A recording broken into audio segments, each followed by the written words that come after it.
ஓம் ஸ்ரீ கணேசாய நமக. விநாயக புராணம் சாப்டர் 36 மூஷிக வாகனம். சபரி என்றொரு முனிவர் இருந்தார்.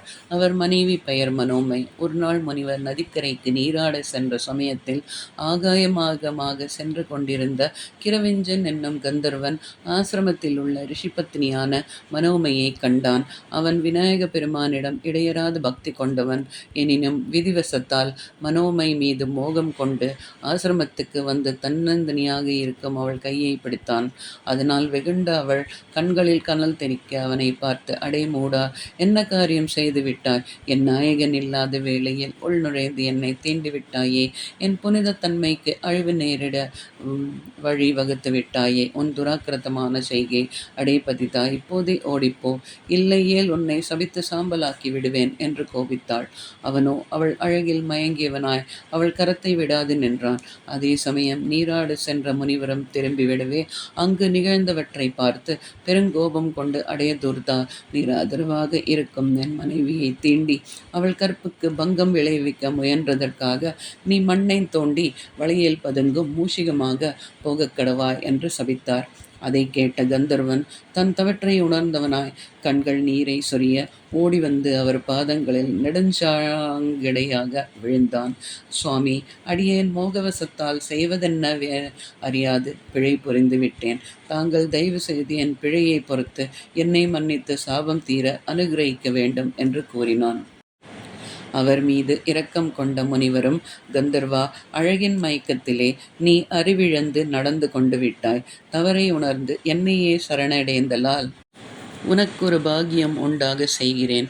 இன்னும் சிறிது காலத்தில் பராசர முனிவர் ஆசிரமத்தில் விநாயகர் தோன்றப் போகிறார். அவருக்கு வாகனமாகி தேவாதி தேவர்களும் உன்னை வணங்கும் பேற்றினை பெறுவாய் என்று அனுகிரகித்தார். அந்த கணமே கிரவுஞ்சன் என்னும் அந்த கந்தர்வன் மூஷிகமாக மாறி பூலோகத்துக்கு சென்றான். இங்கு இவ்வாறு இருக்கும்போது ஒரு நாள் நாரதர் தேவேந்திரன் சபைக்கு சென்றார். அவரை வரவேற்று உபசரித்த தேவேந்திரனை பார்த்து, தேவேந்திரா, பூவுலகத்தில் இமயத்துக்கும் வெந்தியத்துக்கும் இடையே ஹேமவதி என்றொரு பட்டணம் இருக்கிறது. அதற்கு அரசன் அபிநந்தனன் பெரிய யாகம் ஒன்று செய்கிறான். உன்னுடைய சகல போகங்களையும் தானே அடைய வேண்டும் என்று அந்த யாகத்திற்கு உன்னை அழைக்காது அவன் இதர தேவர்களை அழைத்து நடத்தப் போகிறான். அதற்கு ரேத்விக்குகளும் வந்திருக்கின்றனர்.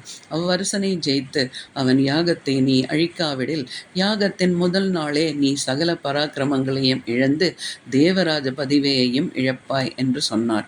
அதை கேட்ட இந்திரன் சொல்லண்ணா விசிரமுற்ற இந்திரனுக்கு அவிர்வாகம் இல்லாது எந்த யாகமும் செய்ய முடியாது என்று சாஸ்திரங்களில் விதிக்கப்பட்டிருக்க, அதற்கு மாறாக அல்லவா அபிநந்தன் இந்திரன் இல்லாத மலையே யாகத்தை நடத்தப் போகின்றான் என எண்ணி வருந்தினான். அவனை அழிக்க வல்லவன் காலரூபியே என நினைத்து அவனை மனத்தால் தியானிக்கவே உக்கிரமான ரூபத்துடன் காலநேமி இந்திரன் முன் தோன்றினான். மகாபுருஷா, பூலோகத்தில் அபிநந்தன் என்ற அரசன் ஹேமாவதி பட்டணத்தில் மாபெரும் யாகம் ஒன்று தொடங்க உத்தேசித்து யாகங்கள் செய்து வருகின்றான். எனக்கு அவிர்வாகம் கொடுக்காது செய்யப்படும் அந்த யாகம் பூர்த்தியாக கூடாது. ஆகவே இப்போதே நீ அளவற்ற ரூபங்களோடு அங்கு சென்று அரசனை அழித்து யாகத்தை தடை செய்து வருவாயாக. இந்திரனால் அனுப்பப்பட்ட காலநேமி அநேக ரூபங்களை எடுத்துக்கொண்டு அட்டகாசமாக ஏமாவதி பட்டணம் வந்து சேர்ந்தான். அங்கு யாகசாலையில் நுழைந்து யாகத்துக்கு சேர்த்து வைக்கப்பட்ட பொருள்களை எல்லாம் துவம்சம் செய்து யாகசாலையையே உருவில்லாமல் அழித்தான். அவனை எதிர்க்க வந்த அபிநந்தனையும் கொன்று யாகத்துக்கு வந்திருந்த மற்றவர்களையும் நாசம் செய்தான். அபிநந்தனன் செய்யவிருந்த யாகத்தை அழித்ததோடு காலநேமியின் உக்ரம் தணிந்துவிடவில்லை. பூவுலகம் முழுமையும் சுற்றி யாகம் நடக்கும் இடங்களிலெல்லாம் நுழைந்து அங்குள்ளவர்களை அடித்தும் துன்புறுத்தியும் யாக பண்டங்களை நாசம் செய்தும் யாகங்கள் நடைபெறாது செய்து வந்தான். அவனால் துன்பத்துக்குள்ளான முனிவர்கள் ஒன்று சேர்ந்து தேவாதி தேவனான மோதக பிரியன் விநாயக பெருமானை துதித்து தங்கள் துயரங்களை எடுத்து சொன்னார்கள். விநாயகர் அவர்களிடம் கருணை கொண்டு அசிரேரியாக தோன்றி, பக்த சிகாமணிகளே, அஞ்ச வேண்டாம். வரேண்யராசன் கிரதத்தில் அவதரித்து விரைவிலேயே உங்கள் துயரை துடைப்பேன் என்று அருளினான். பூர்வ ஜன்மத்தில் அநேக தவங்களை செய்து தேவர்களும் வணங்கத்தக்க கீர்த்தியும் பாக்கியமும் பெற்ற வரேண்யன் இப்பிறவியில் பிள்ளை இல்லாத வெகு நாட்களாக வருந்தி வந்தான். அவன் எண்ணத்தை பூர்த்தி செய்ய விநாயகர் அவனுக்கு ஒரு புதல்வன் பிறக்க அருள் செய்தார். ராஜ மகிஷியான புஷ்பகை என்பவள் கருத்தரித்து குறித்த காலத்தில் ஆண்மகவை பெற்றெடுத்தாள். அவ்வசமயம் விநாயகர் தமது மாயையால் அக்குழந்தையை மறைத்து அவ்விடத்தில் தானே குழந்தையாக 4 கரங்களோடும் தும்பிக்கை முகத்தோடும் பெருத்த தொந்தியோடும் காட்சி அளித்தார். அதை கண்ட தோழிமார்கள் பயந்து, இதென்ன அசுர குழந்தை பிறந்திருக்கிறதே என்று அலறியவாறு அரசனிடம் சென்று தெரிவித்தனர். புஷ்பகை குழந்தையை கண்டு ரொம்பவும் துக்கித்தாள். இத்தனை நாட்கள் அரும்பாடுபட்டு எத்தனையோ தர்மங்கள் செய்து அடையப்பெற்ற இக்குழந்தை இவ்வாறு கோரமாக பிறந்திருக்கிறதே என்று வருந்தினாள். தனக்கு பிறந்திருப்பது எம்பெருமானே என்பதை உணராத அரசனும் தங்களுக்கேற்பட்ட துரதிருஷ்டத்தை எண்ணி எண்ணி பிரலாபித்தனர். சாமுத்திரிகா லட்சணங்களுக்கேற்ப பிறக்காத இக்குழந்தை அரண்மனையில் இருக்க வேண்டாம் என்று வீரர்களை அழைத்து அதனை எடுத்து சென்று எங்கேயாவது விட்டு விட்டு வருமாறு உத்தரவிட்டான் அரசன். வீரர்கள் அக்குழந்தையை எடுத்து சென்று வனத்திலே பராசர முனிவர் ஆசிரமத்துக்கு அருகாமையில் இருந்த தடாக கரையில் விட்டு வந்தனர். காலையில் நீராட வந்த முனிவர் கரையிலே அழகிய குழந்தையொன்று கிடப்பதைக் கண்டு ஓடோடி வந்து அக்குழந்தையை கையில் எடுத்தார். தான் இடையறாத பக்தி கொண்டு பூசித்து வரும் எம்பெருமான் தான் குழந்தையாக தோன்றியிருக்கிறார் என்று மகிழ்ந்து ஆனந்தத்தால் பரவசமாகி அக்குழந்தையை தமது ஆசிரமத்துக்கு எடுத்து சென்றார். நாளொரு வண்ணமும் பொழுதொரு மேனியுமாக குழந்தையை ஆசிரமத்தில் வளர்ந்து வரும்போது கௌபரி முனிவரின் சாபம் பெற்ற மூஷிகன் அங்கு வந்து சேர்ந்தான். ஆசிரமத்தினுள் புகுந்து மரங்களை வேருடன் அறுத்து தள்ளியும் துணிமணிகளையும் கடித்து நாசம் செய்தும் அட்டகாசம் செய்தான். மிகவும் பயங்கரமாக தோன்றிய அம்மூஷிகனை என்ன செய்வதென்று தெரியாமல் பராசர முனிவர் வருந்தினார். அவரது உள்ளப்பாங்கினை அறிந்த விநாயகரும் தமது பரசத்தாய் எடுத்து மூஷிகத்தை அடக்குமாறு ஏவினான். விநாயகரால் ஏவப்பட்ட பரசும் மூஷிகனை நெருங்கியது. அதைக் கண்டு அவன் பூமியை குடைந்து கொண்டு பாதாள லோகம் வரை சென்றான். பகவானின் ஆயுதமும் அவனை துரத்தி சென்றது. அண்ட சராசரங்களிலும் ஓடித்திருந்தான் அசுரன். பரசும் அவனை விடாது துரத்தியது. மூஷிகன் தன் பராக்கிரமம் குன்றி சோர்ந்து போனான்.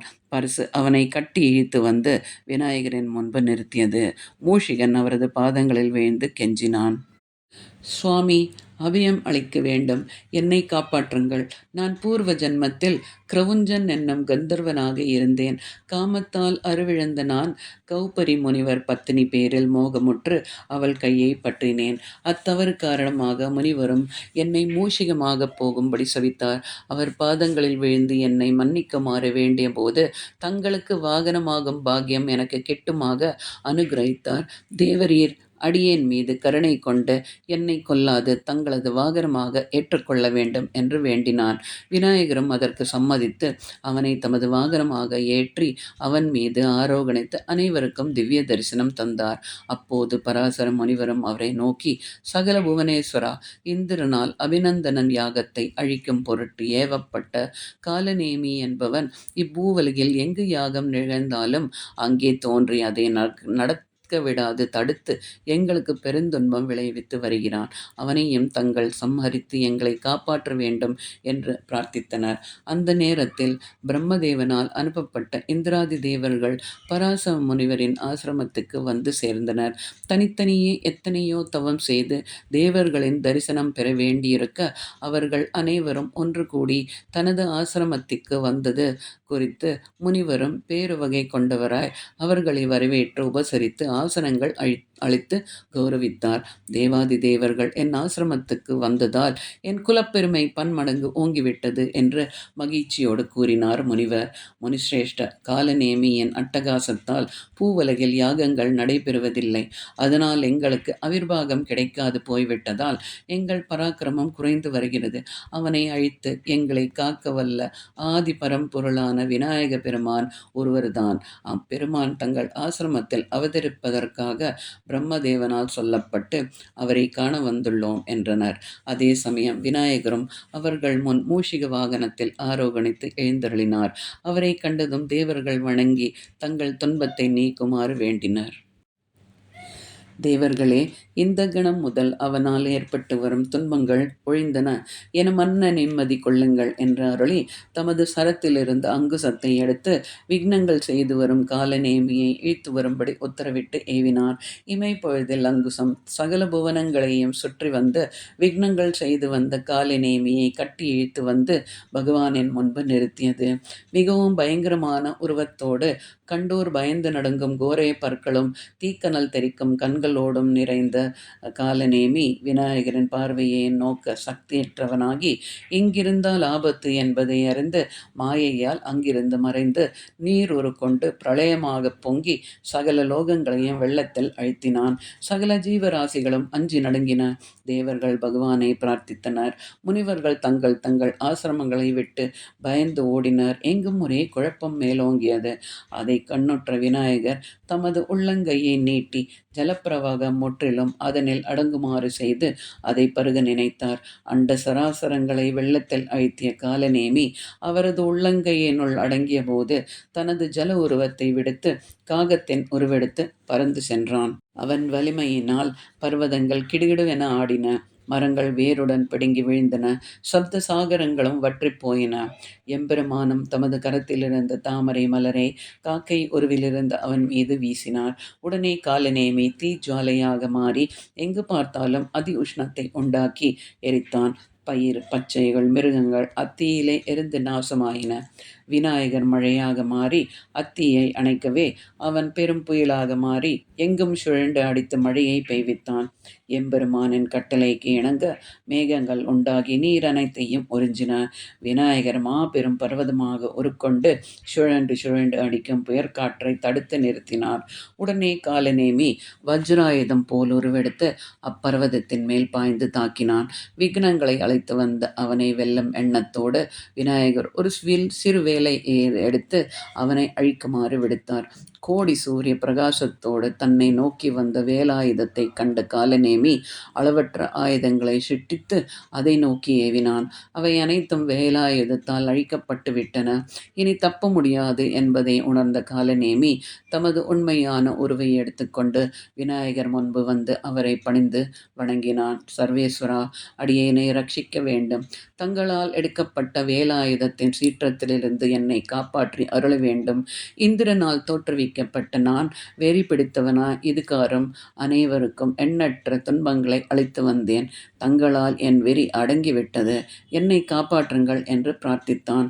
விநாயகர் அவன் மீது அன்பு கொண்டு வேலாயுதத்தை தம்மிடம் வருமாறு ஆக்ஞாபிக்கவே அதுவும் காலநேமியை விட்டுவிட்டு பகவானை சென்று அடைந்தது. காலநேமி, என் பக்தர்களுக்கு அளவற்ற துன்பங்களை கொடுத்து வந்த உன்னை அழிக்கவே நான் விரும்பினேன். ஆனால் நீயோ என்னை சரணடைந்தாய். அதனால் உனக்கு எவ்வித அபாயமும் நேராது. என்னுடைய பக்தர்கள் எவரையும் நீ நெருங்கக்கூடாது. என்னை வணங்காதவர்களையும் எனக்கு அபசாரம் செய்பவர்களையும் நீ உன் இஷ்டம் போல் துன்புறுத்தி வரலாம். என் பக்தர்களுக்கு உன்னால் இனி ஒரு துன்பம் விளைந்தாலும் அந்த கணமே நீ அழிந்து விடுவாய் என்றார். காலநேமி அவரை பலமுறை வணங்கி, சுவாமி, அடியேனை காத்தருளிய தங்களுக்கு இனியோர் அபசாரம் நான் செய்வேனா? தங்கள் கட்டளையை சிரமேற் தாங்கி அதனின்று சிறிதும் வழுவாது நடந்து வருவேன் என்று பணிந்தான். விக்னங்களை கொடுத்து வந்த காலநேமியை அடக்கியதால் விநாயகர் விக்ன விநாயகர் என்று போற்றப்பட்டார். தேவர்கள் பலவரை அவரை பூஜித்து தங்கள் மகிழ்ச்சியை தெரிவித்து அவரது அனுகிரகம் பெற்று தங்களது இருப்பிடங்களுக்கு திரும்பினார். இந்த விருந்தாந்தங்களை கேள்வியுற்ற வரண்யராஜன் எம்பெருமான் தமக்கு திருமுகனாக வந்து அவதரிப்பதை உணராது குழந்தையை கொண்டு போய் காட்டில் விட செய்தோமே என்று பலவாறு துக்கித்து மனைவி புஷ்பகையோடு பராசர முனிவர் ஆசிரமத்துக்கு ஓடி வந்தான். அங்கு மூஷிக வாகனத்தில் ஆரோகணித்து திவ்ய தரிசனம் தந்த விநாயகரை கண்டு பரவசமாகி அவரை வலம் வந்து வணங்கினான். எம்பெருமான் அவர்கள் இருவரையும் அனுகிரகித்து வேண்டிய வரங்களை கொடுத்தார். தன்னை வளர்த்த பராசர முனிவருக்கும் அவரது பத்தினிக்கும் அநேக வரங்களை அருளி அவர்களிடம் விடை பெற்று தமது லோகத்திற்கு சென்றார்.